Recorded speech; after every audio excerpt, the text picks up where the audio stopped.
Harlem Season 3, Episode 1 and 2. Let's continue to get into it. If you don't know what I'm talking about this Harlem Prime Video. These characters, we've already talked about Camille and we've talked about Ty. Let's get into Quinn. Oh, and I'm Asha Cerise, your favorite certified life coach. As I mentioned before, Quinn is a boutique owner / seamstress. I believe she used to work for a bank. I think she had a high position like VP or something like that. She was very successful in corporate. And I talked about her relationship with her mother and how she's very critical and judgmental, puts a lot of pressure on her to have a healthy relationship, start a family. But I didn't mention how she also puts a lot of pressure on her success. She was very disappointed when Quinn quit her job and wanted to pursue this entrepreneurial journey. She said that she has seen what it has done to her father and the ups and downs that come along with the journey. And she herself has always had to depend on her husband, which is Quinn's father, to support her financially, and she did not want that for her. So in spite of all that, she quit her job. She did what she wanted to do. She tried different things and landed on the boutique, which she loves, but it is stressful. She doesn't really have that many customers. So she's doing the best that she can. And she comes from money, so she technically doesn't have to go through this struggle, but she is trying to make it on her own. And she really desperately wants to be in a relationship. She wants to be loved, and she's experiencing a lot of failed dating attempts, and she kind of feels like a failure, and she's always heartbroken because nothing is working out for her. She falls in love quick. She has like an anxious attachment style. Or insecure attachment style, something like that. She's always jumping into the deep end with these relationships very quickly, and they don't end up working out.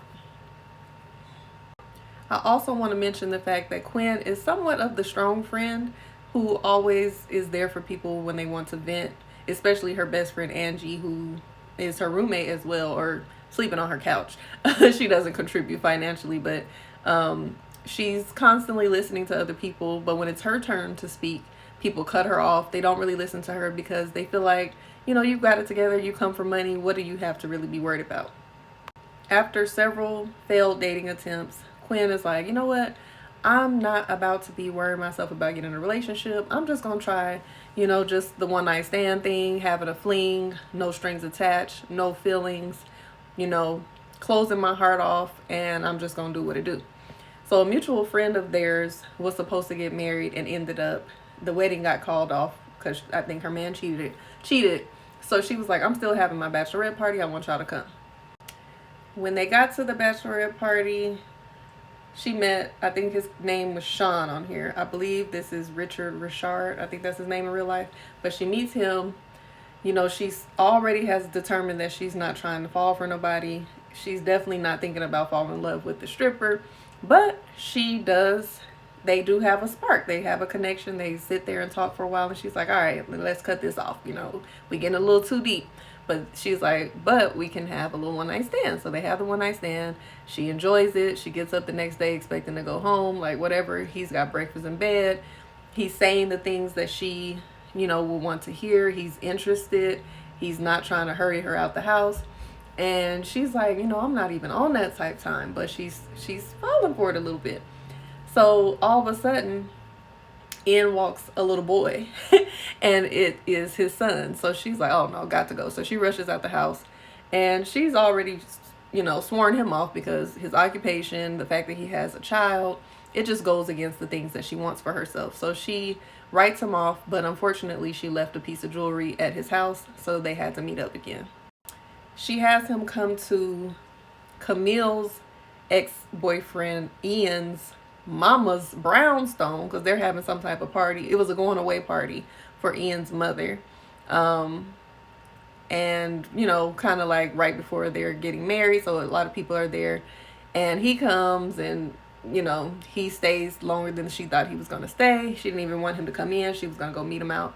She wasn't answering his text. So anyway, they decide to try dating. They date. She does like him, but she's still embarrassed by him. So while this is going on, her mother refers a client to her boutique. I'm not gonna show you her yet, but she starts styling her or whatever, and she was asked. They were having a conversation, and the woman reveals that she is a lesbian. She's like, "Oh, okay, well, no big deal. One of my best friends is a lesbian, whatever, whatever." She ends up inviting her to this party that she's having. She brings him. A lot of people that are there know her mother, and so they start asking questions about like how did they meet, what does he do for a living. She's cutting him off, giving all of the safe, politically correct answers that are lies, like saying he's a professional dancer, not the type of dancer that he is. And so he runs out because he's like, you're embarrassed of me. I don't have to deal with this. They ended up making up. She's trying to get closer to his son. His son is not really feeling her, but she watches him one night for him. And she sees this client of hers story that she's at a bowling alley. So she's like, oh, that should be fun. Let me take his son out there, get him out the house. Let's go there.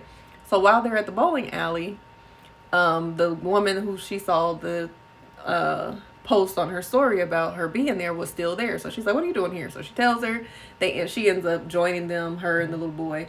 They spend the night playing, bowling or whatever. So as the night progresses, there's a little tension between them and they almost kiss.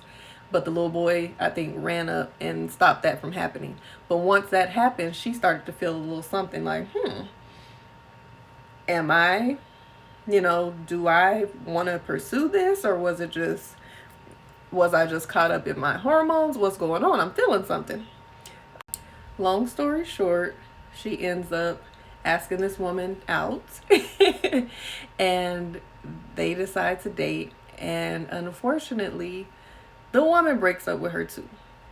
So after this happens, she has a lot of other things going on in her life, even the fact that she had an opportunity to be interviewed by Vogue as well, and once they asked her what makes her happy, she couldn't answer it, and it kind of triggered something in her. So she spiraled into a deep depression. She was depressed. She was hiding from her friends and her family so nobody knew. She was letting them think that she was all right, but she was really at home, depressed, sad, in the bed, not want to go anywhere, really in her feelings, and numb at the same time. So she was really struggling with her mental health. And I love the fact that they include things like this on this show because these are real issues that people face.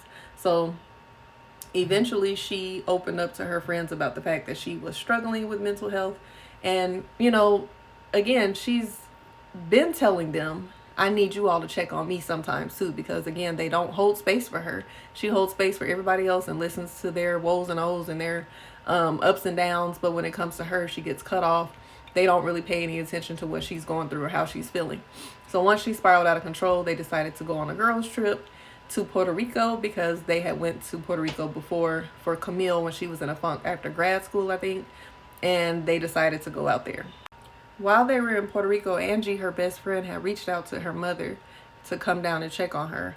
And when she talked to her mom, she revealed to her that mental illness and mental health issues run in her dad's side of the family, and she told her that her dad is medicated for the things that he goes through. So she encouraged her to consider medication. I forgot to tell y'all, before Puerto Rico, her mom tried to hook her up with him. I couldn't find any other pictures of him but this one. But her mom tried to hook her up with him. She said that she wasn't interested, but they did share a cordial interaction. Now, while she was in Puerto Rico, she ran into her old boyfriend from college. They decided to rekindle their flame. When they came back from Puerto Rico, they were both kind of laying it on pretty heavily. And before that, she ended up meeting up with the guy that I just showed you, who her mother tried to hook her up with, Michael. And he was talking to her about how you can't really fully love people unless you love yourself. So something about that stuck with her. So she ended up breaking up with him, even though it was seemingly her person and what she had always been waiting for, because she realized that she didn't love herself and that she needed to go on her own self-love and self-discovery journey to gain confidence and to develop her sense of self-worth. I really love that for her, and that is how she entered season 3 with this newfound sense of self. And she's even opening up to the possibility of connecting with a man again. And that man is Kofi. This is her new love interest. it's on her term this time, so I want to see how it goes.